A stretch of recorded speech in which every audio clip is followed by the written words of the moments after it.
तर hello friends, कशा आहात तुम्ही सगळे? मी तुमची फ्रेंड दीपाली, म्हणजेच गप्पा गोष्टीमधली दीपाली, ज्या नवीन नवीन स्टोऱ्या तुमच्यापर्यंत घेऊन येत असते.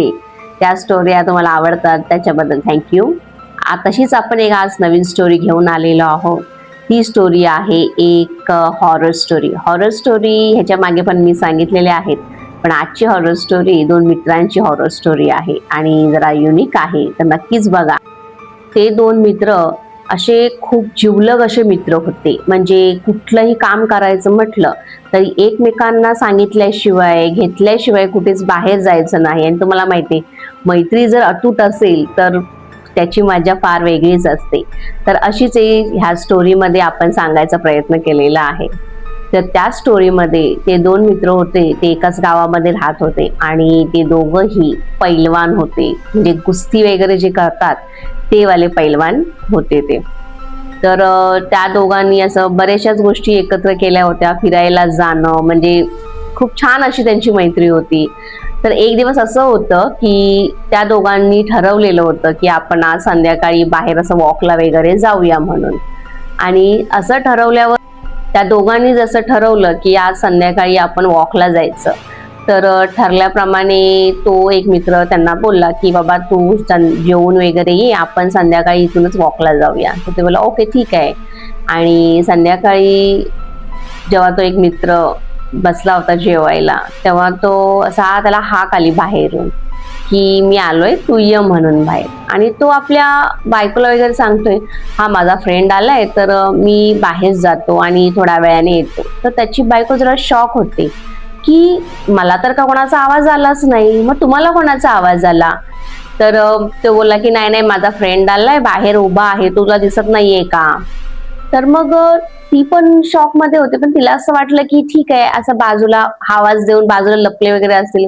कारण त्या दोघांची फ्रेंडशिप पुऱ्या गावाला माहिती होती, एकदम नोकझोकवाली.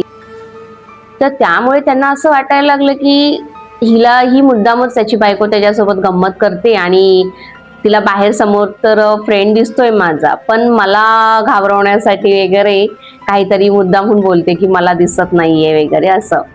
तर तो बोलतो ठीक आहे. ती बोलते ठीक आहे, जावा, तुमचा फ्रेंड आलाय तर तुम्ही नक्कीच जा. आणि तसं तिने सांगितल्यावरती तो जेवतो वगैरे आणि बाहेर जातो. बाहेर जसा तो जातो ना, तसा तो जो त्याचा फ्रेंड आलेला असतो तो त्याच्यावर अटॅक करतो. हा, त्यांना मारायचा प्रयत्न करतो. त्याला समजतच नाही की माझा मित्र मला मारायचा का प्रयत्न करतोय. म्हणजे खूप तो त्याला सांगायचा प्रयत्न करतो, तू वेडा झालायस का, तू का मला मारतोयस वगैरे.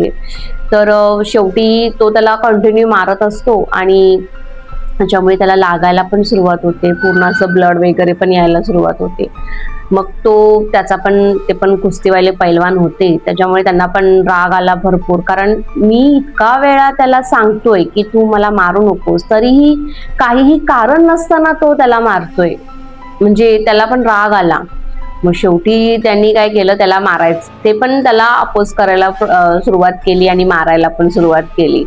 आणि खूप असा मोठमोठ्याने आवाज यायला लागला की जसं म्हणतात ना, आपल्या भांडणं एखाद्याची होतात तेव्हा मोठमोठा आवाज येतो, तसा आवाज यायला लागला भरपूर. तर त्याच्या घरातली जी फॅमिली, त्याची बायको, मुलं वगैरे सगळे, त्याची आई वगैरे घरातून बाहेर आले आणि त्याला म्हणतात की तुला कोणी मारलंय वगैरे. तर तो शॉक होऊन बोलतो की हा काय माझा मित्र, मला काही कारण नसताना, मी त्याला काहीच बोललो नाही, काही असं भांडण नाही आमचं, तरीही तो मला मारतोय. मग त्याची फॅमिली एकदम शॉक मध्ये असते की तू कोणाबद्दल बोलतोयस, आम्हाला तर तुझ्या समोर कोणच दिसत नाहीये. म्हणजे बघा ना, त्यालाच एकट्याला ती व्यक्ती दिसत होती आणि त्यालाच ती मारत होती. मग ते घरचे पण म्हणतात की तू काहीतरी डोक्यावर परिणाम झालाय का, तू असं काय बोलतोयस. पण घरच्या लोकांना त्याच्या अंगावर ज्या खुणा झालेल्या होत्या त्या दिसत होत्या. त्याच्यामुळे ते लोक पण घाबरले एकदम की असं कसा प्रकार होऊ शकतो त्याच्यासोबत. शेवटी हळूहळू सगळे लोक तिथे जमा व्हायला सुरुवात झाली, कारण गावात राहिल्यामुळे आणि गावाच्या मध्यस्थ त्यांचं घर असतं, त्याच्यामुळे सगळे लोक आजूबाजूवाले येतात की हा काय प्रकार चाललाय. मग सगळे गाववाले त्याला विचारतात की तुला कोणी मारलंय आणि तू असा काय बिहेव करतोयस, असा का वागतोयस की तुला कोणतरी मारतंय. तर तो पण शॉक होतो की ह्या लोकांना तो माझा फ्रेंड मला जे मारतोय तो का दिसत नाहीये. म्हणजे मग तो परत थोड्या वेळाने परत तो त्याला मारायला लागतो. मग हा सुद्धा त्याला खूप मारायचा प्रयत्न करतो. पण लोकांना त्याला जेव्हा कोण मारतंय ते फक्त दिसतं, म्हणजे त्याच्या अंगावर रेषा उठतात, असे नखांचे ओरबडे दिसतात, पण त्या व्यक्तीला कोण मारतंय हे कोणाला दिसत नसतं. फक्त त्या पैलवान जे होते त्यांनाच तो दिसत होता. शेवटी खूप प्रयत्न केला त्यांनी, म्हणजे खूप कुस्ती टाईप त्यांची चालू झालेली, पण हे पण एकदम मस्त कुस्ती पैलवान होते त्याच्यामुळे ते पण त्याला अपोज करत होते. आणि जर ते कुस्ती पैलवान नसते तर तुम्ही विचार करा की त्यांचं काय झालं असतं, कारण नॉर्मल माणूस अशा गोष्टी सहन करू शकत नाही. मग शेवटी थोड्या वेळाने खूप खूप प्रयत्न केला, असा बऱ्याच उशीर घमासान म्हणतात ना तसा प्रकार सुरू झाला होता त्यांच्या बरोबर. आणि गावची लोक मात्र असे, गावची लोक आणि त्यांच्या घरातली सगळी फॅमिली सुद्धा खूप असे आ वाचून बघत होते की हा कोणाला मारतोय. त्याला मारताना त्याच्या अंगावरच्या रेषा दिसत होत्या, पण हा कोणाला मारतोय हे कोणाला समजतच नव्हतं. आणि ते समजत नसल्यामुळे ती लोक शॉक होऊन होते की आता भांडणं तरी सोडवायची कोणाची, हा प्रश्न सगळ्यांसमोर उभा राहिला होता. पण शेवटी थोड्या वेळाने त्याचा जो खरा मित्र होता तो आला तिथे. आणि जसा तो आला तसा त्यांचं म्हणतात ना भांडण असं थांबलं, शांत झालं, कारण त्याने त्याच्या मित्राला इकडे बघितलं. मग तो पण शॉक होता की माझा मित्र जर ह्या इकडून आत्ता जस्ट आलाय तर मगाशी मला ज्याने हाक मारली तो कोण होता मग, आणि तो माझ्यासोबत इतकी कुस्ती का करत होता आणि मला मारायचा प्रयत्न का करत होता. मग जसा त्याचा मित्र आला त्याच्या बाजूला वगैरे, तेव्हा तो व्यक्ती जे कोणी त्याला बोलवून घेऊन जे मारत होतं ते गायब झालं. आणि तो त्याला विचारायला लागला की तू आता जस्ट आलायस तर मला मगाशी कोणी बोलवलं होतं, तू आलाच नाहीस का. तर मी जस्ट आत्ताच आलोय. मग गावातल्या लोकांना ही जेव्हा गोष्ट समजली की असा प्रकार त्याच्यासोबत झालाय, मग त्यांनी सांगितलं की अशा बऱ्याचशाच गोष्टी आहेत इथे, तुला कोणीतरी अशा एक म्हणतात ना वेगळ्या एका व्यक्तीने तुला बोलवून घेऊन तुला मारायचा प्रयत्न वगैरे केला होता. मग त्यांना समजतं की जो त्यांना बोलवायला आला होता तो एक व्यक्ती नसून एक म्हणतात ना भूत हा प्रकार होता.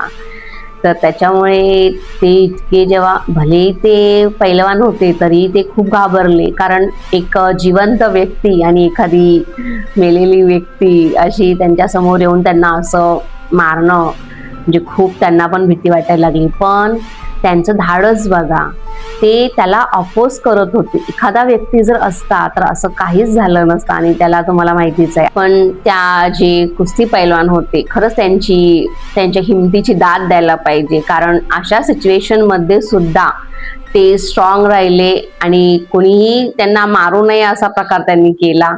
आणि त्याच्यामुळे त्यांनी अपोज करून स्वतःला वाचवलं. आणि जर ते कुस्ती पैलवान नसते तर विचार करू शकतो आपण की काय होऊ शकलं असतं. आणि सगळ्यांसमोर हा प्रकार घडलेला आहे, त्याच्यामुळे सगळी लोक शॉक मध्ये होती की असा प्रकार आपल्या गावामध्ये पहिल्यांदाच घडला होता तो. मग नक्की काय झालं होतं ह्याची चर्चा बऱ्याचशाच लोक सुरू केली की बाबा इथे असा एक प्रकार आहे, असं कोणतरी आहे, तो असा मारतो वगैरे. मग त्यानंतर लोक खूप जरा त्यांना हॉस्पिटलला घेऊन गेले आणि त्यांची ट्रीटमेंट वगैरे केली. तर डॉक्टर पण जेव्हा जे त्यांच्या अंगावरच्या ज्या खुणा होत्या ते बघून पण शॉक झाले होते की इतकं कोण मारू शकतं. आणि नॉर्मल माणसांची नखं आपण ओरबडलं तर कसं थोडंसंच लागतं, पण त्यांच्या अंगावरती खूप अशा वेगळ्या वेगळ्या मोठ्या मोठ्या खुणा होत्या ज्या नॉर्मल नव्हत्या. तर डॉक्टर पण बोलले की ह्याच्यातून तुम्ही वाचलात हे तुमचं सुदैवच आहे. तर तेव्हा त्यांच्या फॅमिलीला जेव्हा हे समजतं की डॉक्टर पण अशा प्रकारे काहीतरी सांगतायत त्यांना, तर तेव्हा ते पण घाबरले होते. पण ते स्वतः स्ट्रॉंग राहिले. खरंच खूप छान त्यांनी स्वतःला सांभाळून घेतलं. तसंच आपल्या आयुष्यात पण अशा गोष्टी जर जेव्हा कधी घडतात तेव्हा आपण घाबरून न जाता त्याला सामोरी जाणं हे महत्वाचं आहे. तुम्हाला ही माझी आजची स्टोरी कशी वाटली हे नक्कीच मला कमेंटमध्ये सांगू शकता. आणि मी तुमची फ्रेंड दीपाली, म्हणजेच गप्पा गोष्टीमधली दीपाली. आज आपण एक नवीन प्रकार करणार आहोत. म्हणजे आपल्या व्हिडिओच्या लास्टला जे कोणी आपले सबस्क्रायबर आहेत, आपण त्यांचं पेज दाखवणार आहोत आणि नक्कीच त्याला तुम्ही सबस्क्राईब करा. आपण इथून त्यांचं प्रमोशन करणार आहोत. तर आजचे सबस्क्रायबर आहेत आरव गेमिंग. तर आरव गेमिंगच्या व्हिडिओ नक्कीच तुम्ही बघा, त्यांना सबस्क्राईब करा. असंच आपण एकमेकांना सपोर्ट करूया. परत एका नवीन स्टोरी बद्दल आपण भेटू, रिअल स्टोरी बरोबर. तोपर्यंत बाय.